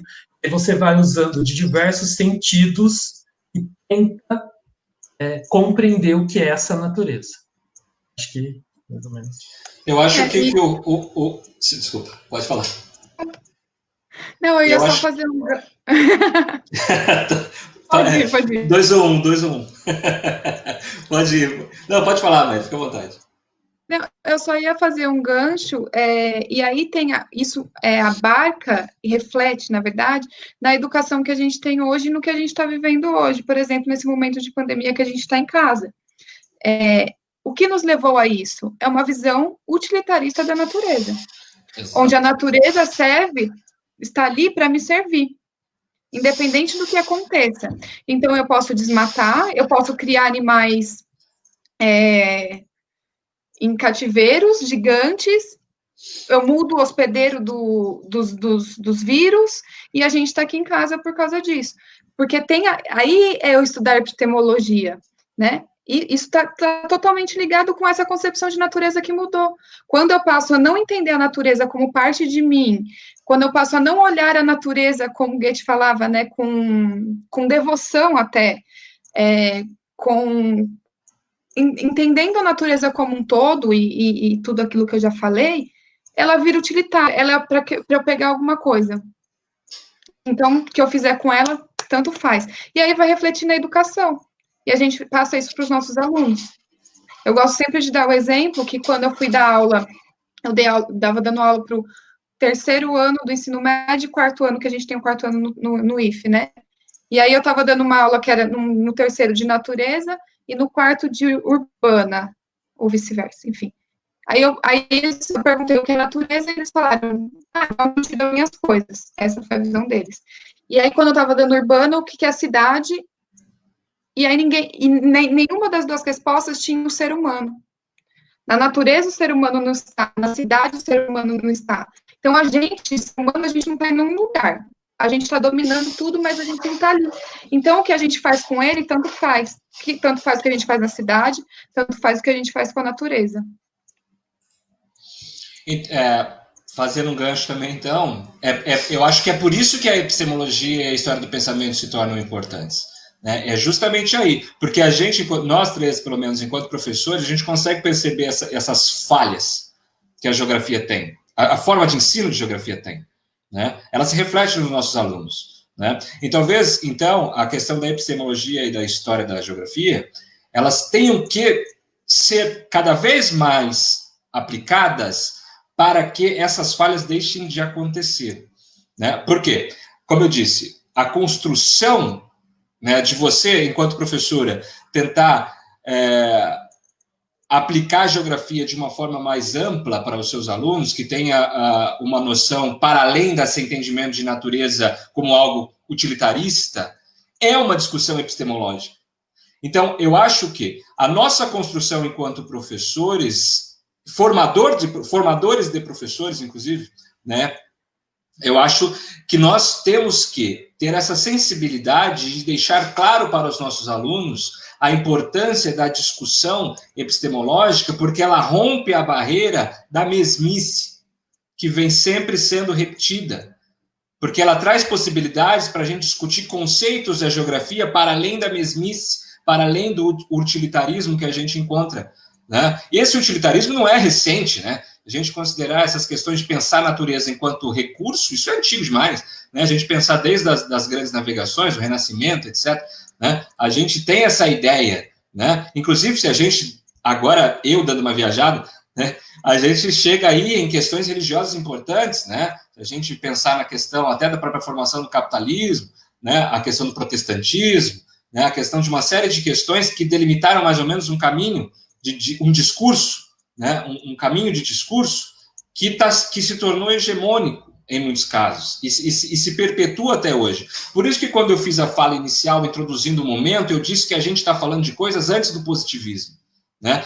Esse período específico é antes do positivismo, porque o positivismo ele resgata toda essa construção que foi feita, pelo menos na ciência, lá no início do Renascimento já, com a questão da dominação da natureza, né? Essa questão da dominação é uma questão importante que já surgiu lá no Renascimento, né? A gente tem, por exemplo, né, a própria figura do René, né, do René Descartes, né, aquela questão da dualidade, né, que o René Descartes coloca, né? Então, assim, a natureza ela passa a ser dominada. A gente tem todo um período imperialista, colonizatório aí, né, marcado, muito grande, e isso chega até, é um discurso que chega até os dias de hoje. E eu acho que nós, enquanto geógrafos, enquanto professores, enquanto formadores de professores, a gente tem que ter claro o que nós queremos enquanto geografia. E o que nós queremos enquanto geografia é um discurso epistemológico que tem que ser discutido, né? O que a geografia quer? Como que a geografia deve conhecer o mundo? Né? Eu acho que essa que é a coisa que tem que ser discutida, e é isso que se perdeu muito, né? Hoje se repete muita coisa, né? Muita receita de bolo, né? Para discutir questões de natureza ou relação natureza, sociedade, etc., né? Eu acho que a gente tem que começar a repensar o que nós queremos. Será que o próprio Vonnet falou, né? A gente está vendo que esse modelo aí não está dando certo, essas coisas não estão dando certo. Então, acho que a gente tem que fazer uma reflexão epistemológica da nossa área de conhecimento, né? A gente tem que começar a pensar as coisas novamente, né? Não novamente, mas pensar com um pouco mais de sensibilidade. Talvez aí que esteja essa ponte com o passado, né? Talvez aí que esteja essa ponte com o passado, porque esses caras que a gente está discutindo aqui, eles eram caras que entendiam as coisas enquanto uma totalidade, né? Então, eu acho que talvez nós tenhamos que voltar, voltar, assim, estou dizendo no geral, né? Nós tenhamos que voltar a discutir as coisas enquanto totalidade. Isso exige uma sensibilidade no trato da geografia, né? Muito para além dessa mecânica, dessa leitura racional, dessa leitura puramente cartográfica, dessa leitura de planejamento ambiental, né? Um planejamento ambiental duro, né? Então, eu acho que esse é o caminho, né, que a gente tem que refletir, né? Eu acho que essa é a importância da epistemologia, né? Só para fazer essa ponte aí com as coisas que vocês colocaram, né? Posso fazer umas colocações? Duas? Claro. E até uma sugestão uma recomendação, tem o podcast do grupo do professor, né, Geografia para Quem, discute paisagem, eu estava ouvindo, e tem a fala do professor Reginaldo Souza, desculpa, que ele é da Federal da Fronteira Sul, e ele no final da fala dele é muito interessante, porque ele fala que a natureza não precisa ser salva, precisa ser salvo somos nós. Exatamente. Todo não é a natureza, não é o planeta. A gente vai morrer e o planeta vai continuar aí. Mesmo que tenha outro Big Bang e tudo mais, a natureza por si vai continuar. A gente que tem que ser salvo. A gente tem que mudar a ótica das coisas. É interessante pensar agora a questão da utilidade, que ela é presente também na Idade Média, né? A natureza na Idade Média também tinha sua utilidade. A diferença é que a tinha uma relação diferente de trabalho, que vai ser mudada a relação de trabalho depois, né, com o protestantismo, a reforma protestante vai mudar toda a concepção de trabalho, mas a relação que o homem se via na natureza, né? O homem era integrante da natureza, ele se via como um microcosmo, a natureza seria o macrocosmo e o homem seria o microcosmo. As relações que ele vai estabelecendo, até para tentar explicar algumas coisas, né? Sei lá, o fluxo sanguíneo comparado aos rios, a floresta, o pulmão e assim por diante, vai fazendo a comparação com os elementos, né? A compreensão do homem, ele se via pertencente, integrado àquela natureza, embora ele vai se colocar em vários momentos durante a Idade Média como superior, por estar mais próximo de Deus, por ser uma criatura preferida e tudo mais. Mas era uma visão utilitarista, mas é diferente da nossa, né? Que a gente vai sugando tudo que é possível para satisfazer um desejo, não sei, de felicidade, que, na verdade, nunca vai se satisfazer se for a partir desse consumo, né? Como você colocou. Mas eu queria relatar essa ideia de utilidade da natureza, ela é presente há muito tempo na humanidade, mas a nossa relação com essa natureza é que vai mudando. A Maíra apontou, né? O homem está onde? Né? O ser humano, na verdade, está onde? Não está na cidade, não está na natureza, onde que a gente está? Uma das funções da ciência, da geografia, é fazer a gente ter sentido nesse mundo, né? Colocar a gente em algum lugar nesse mundo. A gente vai se distancia dessa natureza e acontece a crise, seja existencial ou qualquer outro tipo de crise que a modernidade agora vai colocar, né, para a gente. Eu queria só essas duas observações. Aí tem, se me permitir aqui, da Luciana, que ela fala do Buller Marx e tal. Ah, verdade. Aí tem a ver com a questão, na verdade, a natureza que vai ser utilizada, né, a paisagem tropical, que vai ser utilizada para tornar o país, o Brasil, né, esse império, uma nação, ela parte da ideia de exótico e exuberante, certo? Então, ela não vai ser escondida pela natureza, não vai ser escondida pela elite, não. Essa exuberância tem a ver com a capacidade dela de prover o nosso futuro. Essa ideia de prover o futuro já era gestada quando o Brasil era colônia, e Portugal já tinha colocado o Brasil, né? Já via o Brasil como um país de destaque, uma colônia, na verdade, de destaque entre todas as colônias. Só vê quando Dom João foge, ele vem para o Brasil, né?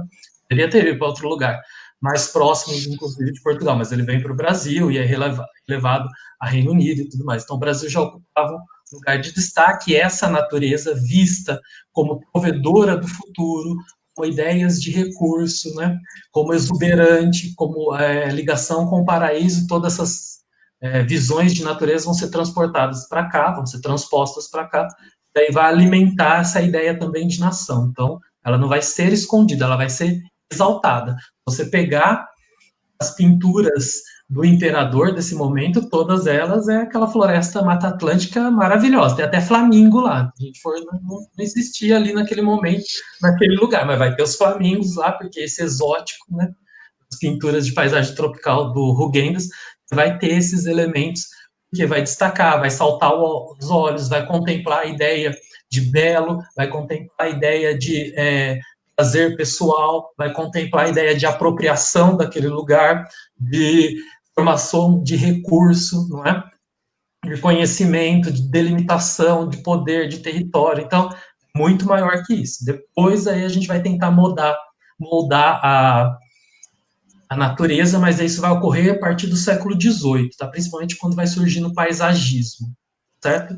Já no século XVI, XVII, essa pintura depois até 18, aí final de 18 começa a surgir essa ideia de controlar a natureza de outra forma, fazendo essas paisagens, né, esses jardins maravilhosos.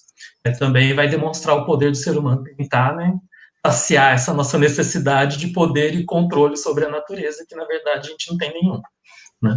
Vide a gente trancado em casa. Nesse sentido, eu queria fazer um apontamento que a gente tem que lembrar que a arte, ela está sempre muito associada a uma valorização de ideais nacionais, né? Quando você quer consolidar um Estado nação, criar esse sentimento de nacionalismo, a arte, ela tem um papel muito relevante. As elites, elas utilizam desse mecanismo, né, para isso. E a natureza não foi diferente. Aqui no Brasil, por exemplo, nos Estados Unidos. Nos Estados Unidos, no século XIX, enquanto eles estavam se consolidando enquanto nação, né, trazer essa ideia de nação para a população, eles utilizaram também do conceito de paisagem, da pintura de paisagem, especialmente, para exaltar aquilo que não havia na Europa. Né? Na Europa, a pintura tinham arquiteturas antigas, né? Tinham registros arqueológicos, e aqui nas Américas a gente não tinha isso.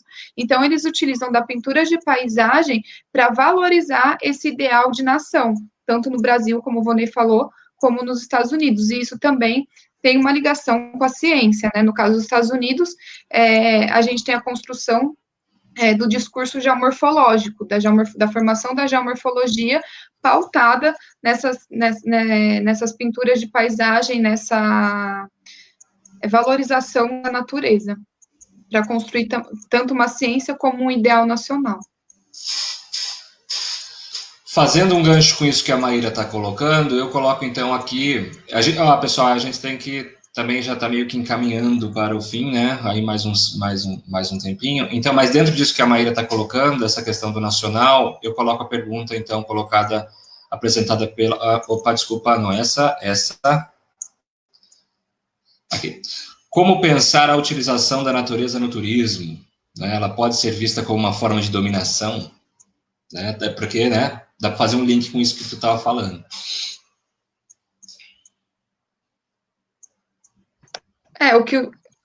O que muito se vende no turismo é uma paisagem, né? É uma paisagem que pode ser vivenciada, que pode ser comprada para tirar foto. Então, eu acho que tem Eu não estudo muito isso, turismo, e alguém também perguntou dos jardins, é uma coisa que eu não tenho muita propriedade para responder, mas com relação ao turismo, da maneira que a gente faz turismo hoje, eu acho que tem a ver com essa forma de dominação, de apropriação, daquilo que a gente estava falando, né, de ser utilitária. Porque eu vou para um lugar para tirar uma foto e postar no Instagram. Eu não vou para vivenciar aquela natureza, eu não vou para olhar aquela natureza, para contemplar, para entendê-la. Eu vou consumi-la, com tudo que a gente faz hoje. Então, eu acho que depende, pode não ser assim, né? Mas a maneira como a gente faz hoje, infelizmente, ela é assim, como a maioria das coisas. Vira um produto, né? Tudo virou dentro do capitalismo, tudo vira um produto. A partir do momento que virou um produto, aí é o grande problema das coisas. Como ela falou, não precisa ser assim, mas ela é colocada assim. E a pergunta é bom para a gente refletir, né? O que é natureza, olha, vamos nos conectar, vamos nos religar ao nosso eu interior e tudo mais. Mas acaba tudo virando um produto, né? Então, vá viajar, que viajar amo, sou apaixonado em viajar, mas viajar também é um produto do capitalismo. Ele vai se apropriar, na verdade, das coisas como produto. Então, é sim uma forma de dominação. Tem paisagens referenciais. Se você tiver dinheiro, você vai visitar outras paisagens, né? Diferente de paisagem. Você não tem dinheiro, você não tem recurso, você vai ter acesso a outra, ou vai ser limitado o acesso a essas paisagens, a essa natureza. Você pensar Campinas... Você pensar Campinas, os grandes condomínios, né, o chamado cinturão da riqueza, é onde tem a vegetação natural aqui em Campinas, o que sobrou dela, né, que é 2,5% da vegetação, e tá lá os condomínios da classe média, da elite, tá tudo nessa área. E você vai saindo daquela área, você não vai vendo mais vegetação. Você também vai ligar isso, não só o turismo, mas a urbanização, como estavam falando ali, a paisagem virou também um produto, assim como a natureza e as demais coisas. É só a gente pensar quando a gente viaja, ou quando as pessoas viajam principalmente para a Europa, para os Estados Unidos, como todo lugar que você está é facilmente reconhecível. E aí tem aquele clichê, né? Tipo, estou aqui na Times Square, estou né? É porque toda aquela paisagem estadunidense é vendida. E às vezes você está num lugar, no Brasil, tão bonito ou tão importante quanto, ou que te desperte muitas outras coisas, mas você vai tirar uma foto e ela não vai ter o impacto de uma Times Square, sei lá, de um Canyon. Porque isso é muito mais vendido, né, do que as nossas paisagens, por exemplo.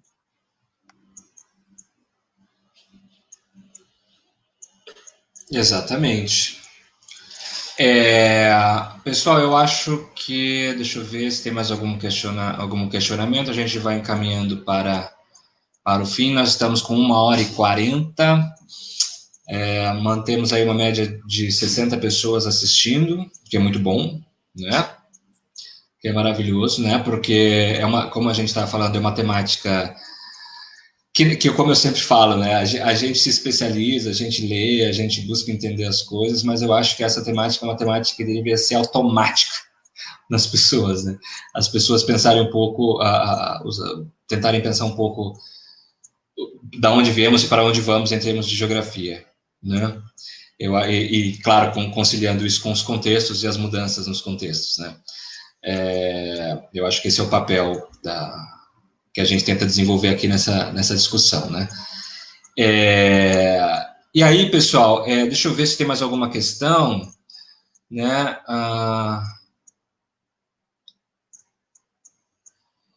Olha, eu vou colocar essa aqui, vai ser o último questionamento, tá? É o questionamento da Pamela Trevisan, tá junto tá na esteira dessas coisas que já estão, na esteira destas coisas que já estão sendo discutidas, né? Então ela coloca: seria correto entender que a relação do homem passou do subjugado, quando ainda tinha pouco ou nenhum controle sobre ela, para contemplador, dominando e agora consumidor da natureza? Eu trocaria a ordem aqui de para contemplador. Eu acho que o contemplador é anterior a isso, né?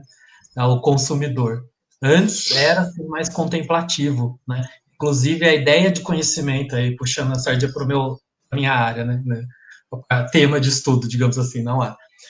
Na Idade Média, o homem contemplava a natureza mesmo, porque o conhecimento não era vindo a partir do uso da razão necessariamente, né? O conhecimento na Idade Média era pela iluminação divina. Então você tinha que contemplar para você ser iluminado por Deus. Mesmo no final da Idade Média, quando Tomás de Aquino vai usar a razão, tentar juntar razão, ciência, religião, tudo junto ali, ele vai dizer que o conhecimento é sim iluminação divina, mas ele está lá, você tem que buscá-lo. Então, você tinha que entender o processo e se você chegasse na verdade que estava ou escrita, era a Bíblia, ou a verdade através da natureza, você estaria correto. Se você não conseguiu contemplar essas duas partes de verdade aí, digamos, então é que o seu raciocínio é que está errado, sua maneira de investigar ou descobrir ou chegar nesse conhecimento que está errado. Então, esse momento era mais contemplativo, tá certo? Aí vai passando o tempo até chegar hoje, nós subjugamos a natureza, na verdade, não no nosso entender, né? Vai usar a razão para tentar dominar, consumir, transformar num produto. E tem a ver com a Maíra falou, tem a ver com a questão do turismo, que foi colocada outra questão aí, mas o turismo vai depender do que vai ser valorizado ou não. Se você voltar no Brasil antes da década de 70 do século passado, a praia não era tão valorizada assim, né? Anos 50, anos 40, não era tão valorizada assim. Aí você vai criando as rodovias, só vai acessando essa praia, aí já tem uma outra relação, verão é praia, né? Você vai construindo essas noções, você vai construindo esses produtos para vender. Você vai se apropriando de lugares diferentes e você vai homogeneizando a paisagem, que é o que a Maíra falou, né? Você vai em determinados lugares, você tira uma foto, todo mundo sabe o que é aquele lugar, e você vai homogeneizar, como se os Estados Unidos só tivesse Nova York para ser conhecida e a Times Square, não tivesse outras regiões a serem conhecidas, outras realidades ali a serem conhecidas. Acho que mudaria um pouquinho a ordem da questão ali dela. Maíra, quer falar algo?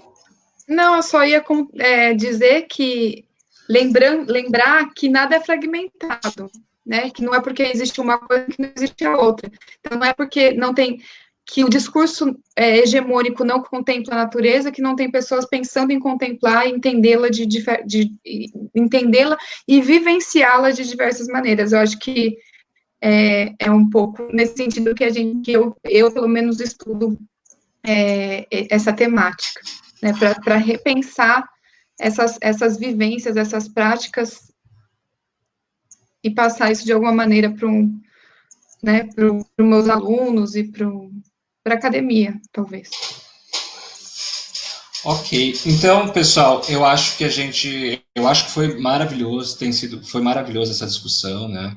Essa construção que nós fizemos, que vocês puxaram de forma brilhante, né? A partir de uma ideia maluca que eu tive aí, né? De fazer uma live em cima dessas questões, que não é muito comum, né? Ainda mais agora, né? Eu até brinquei com vocês no dia do teste, né?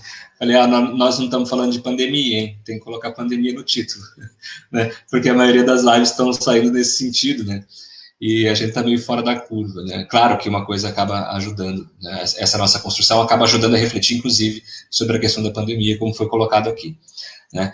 Eu acho que a gente tem conseguido, junto com o grupo, e fica o convite também já aqui, né, público, para vocês dois, se quiserem ingressar, participar com a gente, fazer as construções aí dentro do grupo de pesquisa, né, do nosso grupo de pesquisa aqui da UFMT, né, nas linhas de pesquisa que a gente tem, que abarca boa parte das coisas que vocês discutem, inclusive o orientador de vocês faz parte, né, também do grupo, né, então, eu acho que seria interessante também para a gente somar, né? Sempre somar. Como eu disse, né? Pessoas que discutem essa área são poucas, né? Até teve muita gente que colocou, isso é importante porque é uma área tão negligenciada, etc, etc. Eu acho que a gente tem que se unir cada vez mais, porque nós temos que pensar essas questões da epistemologia, como eu disse várias vezes, né? No sentido de pensar o que nós queremos para a geografia na contemporaneidade.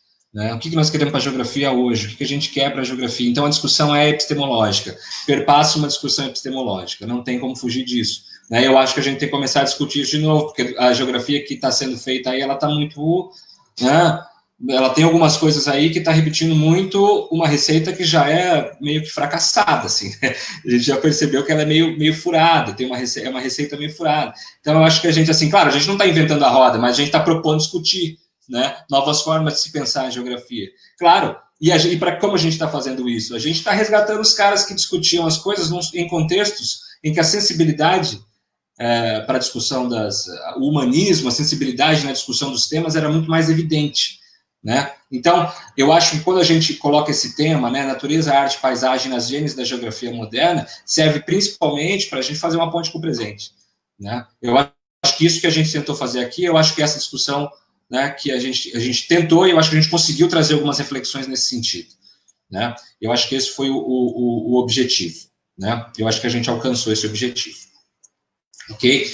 Então, no mais, pessoal, eu gostaria de agradecer muito vocês, né, pela participação, né? Gostaria, claro, vou abrir para vocês fazerem considerações finais aí para a gente fechar, mas já deixo de antemão aqui o meu convite para o grupo e o meu agradecimento, né, por ter topado de primeira, nem questionar nada essa ideia de ter construído essa live. Espero que essa não seja a única, né, esse único momento, né?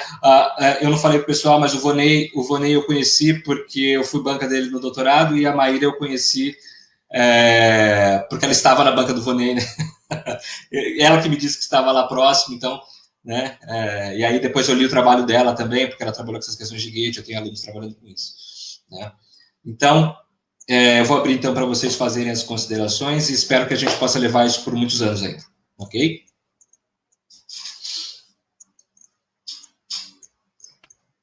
Eu ou você, Vanessa?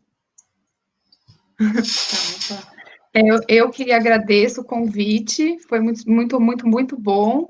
É sempre bom discutir esse tema com outras pessoas, porque durante a nossa trajetória a gente acaba ficando bem sozinho, porque é difícil, né, pessoas que discutam esse tema.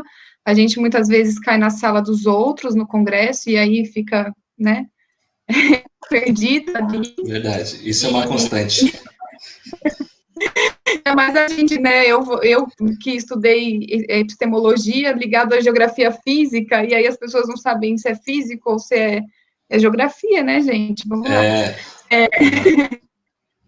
E agradecer e dizer que é isso, né? Pensar epistemologia é trazer esse debate também para a atualidade, né? Não é ficar preso lá no que aconteceu e tentar reproduzir, mas trazer aquilo que pode contribuir para entender aquilo que dá certo.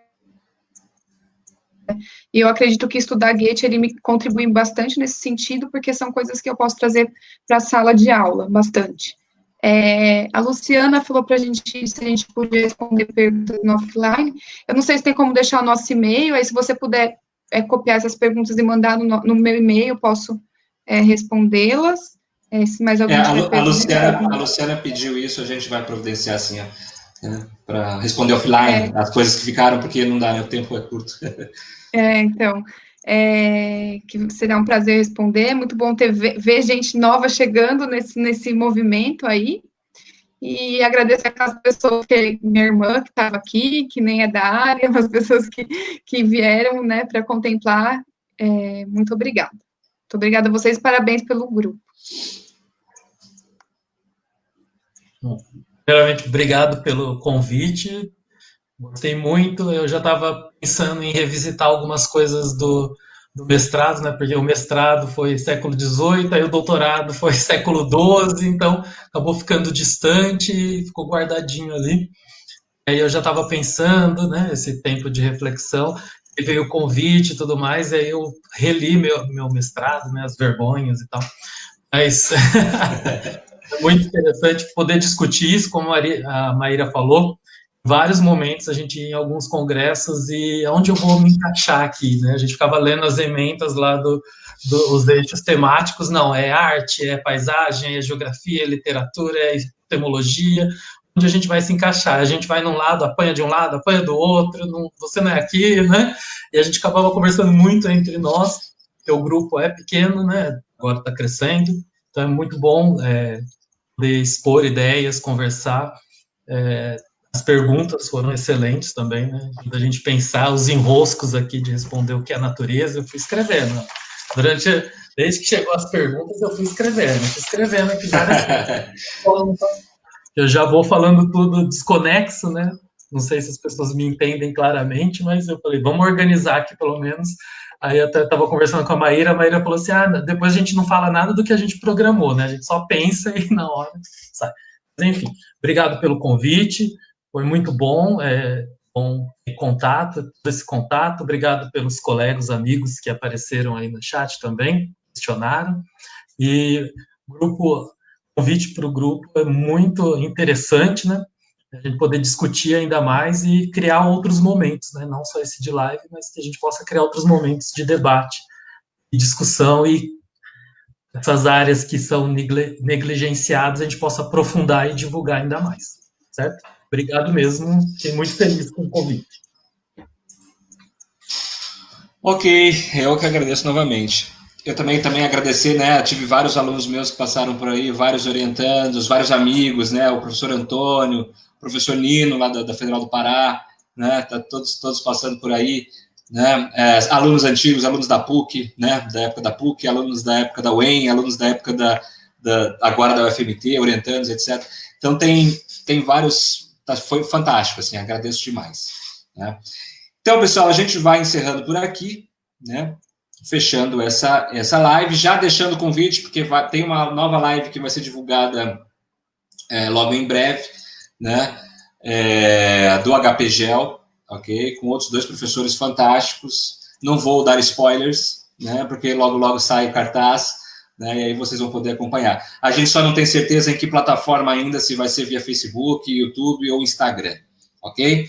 Mas vocês vão ficar sabendo, é só acompanhar aí a página do canal, o canal no Facebook, ou no Instagram, ou no próprio YouTube, ok? Em algum desses lugares vai ter informação, ou em todos eles ao mesmo tempo, ok? Então tá certo, agradeço novamente, e um abraço a todos. Obrigado. Tchau, gente, boa noite, obrigada. Tchau, boa noite, obrigado. Tchau.